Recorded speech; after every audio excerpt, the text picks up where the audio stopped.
నమస్తే, good morning. నిరూపిస్తే రాజకీయ సన్యాసం తీసుకుంటా. 2.5 ఏళ్లలో కాంగ్రెస్ సర్కార్ ఒక్క డబల్ బెడ్రూమ్ ఇల్లు నిర్మించలేదు.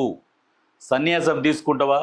సైలెంట్గా నోరు అన్నీ మూసుకొని పోయి సన్యాసం తీసుకో. ఎందుకంటే దానికి ఎవరు నిరూపించాల్సిన అవసరం కూడా లేదు. నీకు నువ్వు ఆత్మపరిశీలన చేసుకొని నీకు నువ్వే నిరూపణ చేసుకొని రాజకీయ సన్యాసం తీసుకో. ఒక దరిద్రం వదిలిపోద్ది. బీఆర్ఎస్ పవర్లోకి వస్తే నగరంలో 24 గంటల తాగునీరు, 24 గంటల అంటే ఇప్పుడు తాగునీరు 24 గంటలు ఏడికెళ్ళి ఇస్తావు? నువ్వు వర్షాలు లేవు, సోర్స్ లేదు, ఏడికెళ్ళి ఇస్తావు? ఇవన్నీ పొరంబోకు మాటలు ఎందుకు చెప్తున్నావు?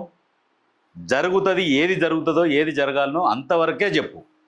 ప్రజలు ఎట్టిగా లేరు నీ మాటలు వినడానికి. కేటీఆర్ ఎంతసేపటి గుత్తగానే గాలి మాటలు గాలికి వదిలేద్దాము, ఇక గాలికి రెండు చీకర్ల రాళ్ళు కొడదామన్నట్టు కొట్టబోతున్నావు. కానీ ఇక్కడ నీ మాట మాత్రం ప్రజలు వినడానికి సిద్ధంగా లేరు. ఇది రాసి పెట్టుకో, ఏడన్నా రాసుకో. ఎస్ఐఆర్పై పార్టీ కార్యకర్తలకు కేటీఆర్ ప్రజెంటేషన్. నువ్వు ఏడ అడుగు పెడతాడా భస్మాసుర పాదంలాగా నీది. నువ్వు ఏడ అడుగు పెడతాడా గంతే. ఎస్ఐఆర్ దగ్గరికి పో, ఎండ్లకో ఇంకెండ్లకన్నవో ఏవో రకరకాల ముచ్చట్లు చెప్తున్నావు. ఏ ముచ్చట్లు ఎన్ని చెప్పినా జనాలు వినే పరిస్థితిలో లేరు. రాసి పెట్టుకో. రాజకీయ సన్యాసం తీసుకుంటున్నావు కదా, దానికి నిరూపించాల్సిన అవసరం లేదు. తొలి విడత అయినాయి, రెండో విడత కూడా అవుతున్నాయి. ఆ పైలట్ ప్రాజెక్ట్ కిందనే ఎప్పుడో ఇందిరమ్మ ఇండ్లు ఇచ్చిరు. అంటే డబల్ బెడ్రూమ్లు కావా? ఎందుకు ఈ సొల్లు ముచ్చట్లు? మేము అధికారంలోకి వస్తే ఇంటింటికి 24 గంటల నీళ్ళు కేటీఆర్ అంటుండు. వచ్చే ఎన్నికల్లో బీఆర్ఎస్ గెలుపు ఖాయం.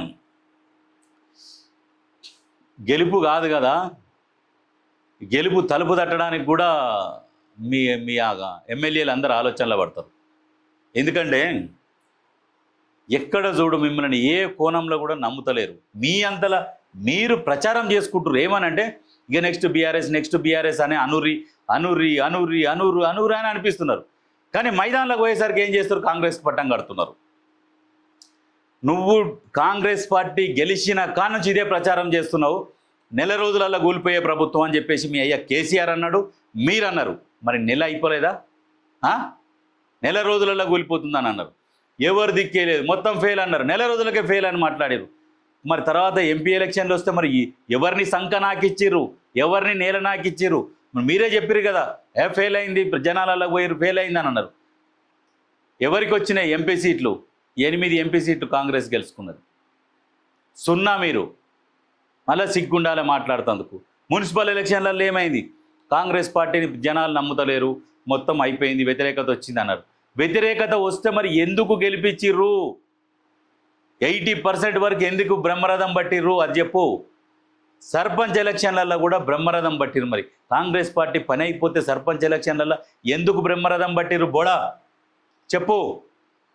ఈ సొల్లు ముచ్చట్లు షోలో మైక్ పెట్టుకొని ఇక్కడ నుంచి హెడ్ ఫోన్స్ పెట్టుకొని ఏదో తిరుక్కుంటా స్టైల్గా సినిమాల్లాగా. నీకు సినిమా షోకులు ఎక్కువ. ఆ షోకులు అందులో తిరిగి అలవాటు పడి స్టైల్స్ ఎక్కువ కొట్టడం నేర్చినావు. ఈ సొల్లు ముచ్చట్లు తెలంగాణ ప్రజల ముందు కాదు. నీ సొల్లు ముచ్చట్లు ఆడ చెప్పు, సినిమా వాళ్ళ దగ్గర చెప్పు, వాళ్ళు వింటారు.